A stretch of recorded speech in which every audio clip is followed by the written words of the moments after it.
आज Doubtnut app download करें। Doubtnut पर अपने सभी गणित, रसायन विज्ञान, भौतिक विज्ञान और जीव विज्ञान के डाउट्स का करो सफाया। बस प्रश्न की फोटो खींचो, एक ही प्रश्न को क्रॉप करो और तुरंत वीडियो सोल्यूशन पाओ। अभी डाउनलोड करें। हेलो स्टूडेंट्स, यहाँ पर एक क्वेश्चन दिया गया है। क्वेश्चन है जिंक धातु के निष्कर्षण की ऊर्ध्वाधर रिटॉर्ट विधि को चित्र सहित निम्न बिंदुओं पर दीजिए। बिंदु क्या है? अपचयन। तो हमें बताना है जिंक धातु जब अपचयित होकर मिलती है हमें, तो वो किस प्रकार मिलती है और उसकी ऊर्ध्वाधर रिटॉर्ट विधि का चित्र, उसके बारे में भी हमें बताना है। तो हम स्टार्ट करेंगे सबसे पहले उसके चित्र से। ये जो आप चित्र देख रहे हैं, ये ऊर्ध्वाधर रिटॉर्ट विधि का चित्र है, जिसके द्वारा हम क्या करते हैं, जिंक धातु का निष्कर्षण करते हैं। इसका ताप जो होता है 1400 डिग्री सेल्सियस होता है, जो कि बहुत उच्च होता है। और इसी उच्च ताप के कारण जो जिंक होती है हमारी, जिंक ऑक्साइड, वो कोक द्वारा अपचयित हो जाती है इसी उच्च ताप के कारण। ठीक है। और अगर इस भट्टी की बात करें, जो ये रिटॉर्ट विधि वाली भट्टी है, इसमें क्या होता है, हम यहाँ से अयस्क डालते हैं अपना, जो जिंक ब्लेंड होता है, जिंक का अयस्क, जो कि एक प्रमुख अयस्क होता है। यहाँ पर लिख देते हैं ZnS। ये अयस्क है, ठीक है, जिसका नाम है जिंक ब्लेंड। ठीक, ये एक प्रमुख अयस्क होता है, जो कि सल्फाइड अयस्क है।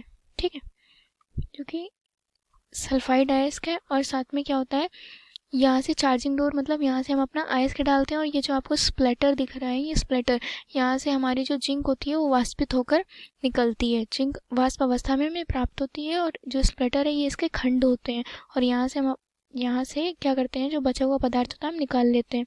ठीक है। और ये जो बर्न गैसेस वाला भाग है, यहाँ से हमारी अवशिष्ट गैसें निकलती हैं, और ये प्रोड्यूसर गैस और एयर, यहाँ से हम वायु का झोंका तथा अन्य गैसों को यहाँ से प्रवाहित करते हैं। तो इस प्रकार जो रिटॉर्ट विधि में जिंक का जो अपचयित होकर हमें प्राप्त होती है, ये इस प्रकार प्राप्त होती है। तो अब इसके अपचयन की बात कर लें, जैसा कि दूसरे पार्ट में कहा गया है, जिंक का अपचयन। इसमें क्या होता है, हमारा जो ZnS है, ये हमारा अयस्क है। ठीक है। अब इसका हम भर्जन कराते हैं, इस अयस्क का सांद्रण के पश्चात इसका भर्जन कराते हैं, तो जिंक सल्फाइड जो होता है वो ऑक्साइड में परिवर्तित हो जाता है। और भर्जन विधि में ही यही होता है कि जो सल्फाइड अयस्क होते हैं वो ऑक्साइड में बदल जाते हैं। तो अब बात हुई जिंक ऑक्साइड की। जिंक ऑक्साइड का हम अपचयन करते हैं तो हमें जिंक धातु प्राप्त होती है। किससे?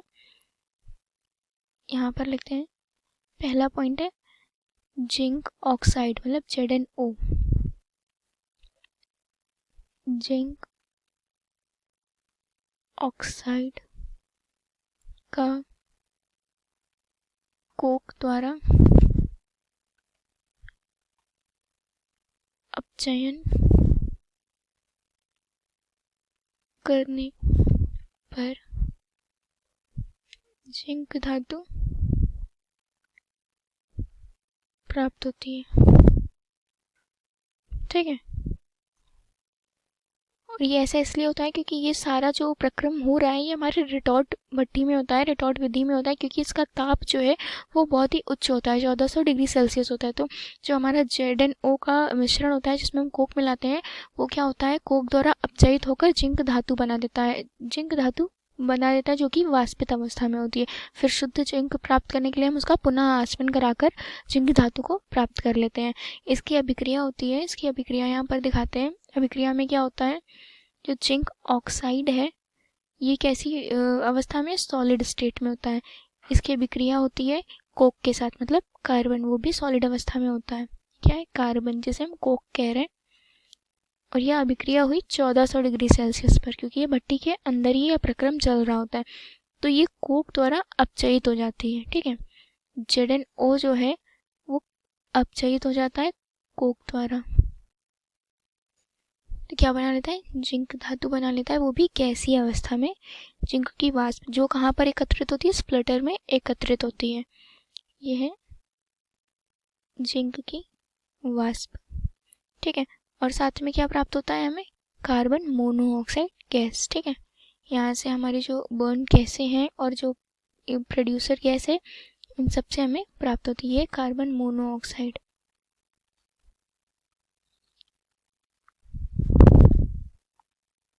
ठीक है। इस अभिक्रिया में ये चीज़ें प्राप्त होती हैं, जिंक वाष्प प्राप्त होती है। तो अब इसको एक बार फिर से आपको बता दें जिससे आपको आसानी होगी।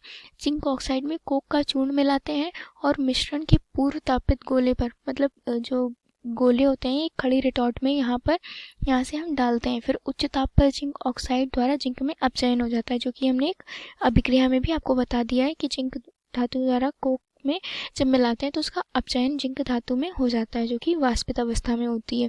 क्या होता है, जिंक का क्वथनांक जो होता है वो 960 डिग्री सेल्सियस होता है तथा यह अभिक्रिया जो होती है वाष्प अवस्था में बनती है और इसे हम आउटलेट द्वारा बाहर निकाल लेते हैं। फिर इसका पुनः आचरण करा के हम जिंक धातु को प्राप्त कर लेते हैं। यहाँ पर जैसे कि आपको दिख रहा है ये स्प्लिटर वगैरह लगा होता है, इसके द्वारा हम एकत्रित कर लेते हैं। ठीक है, तो ये हो गया इस क्वेश्चन का आंसर। आशा करती हूँ ये आंसर आपको समझ में आ गया होगा। Thank you. कक्षा 6 से 12वीं से लेकर नीट, IIT, JEE वो एडवांस के लेवल तक 1 करोड़ से ज्यादा छात्रों का भरोसा। आज ही डाउनलोड करें डाउटनेट ऐप या व्हाट्सएप करें अपने सारे डाउट्स 8400 400 400 पर।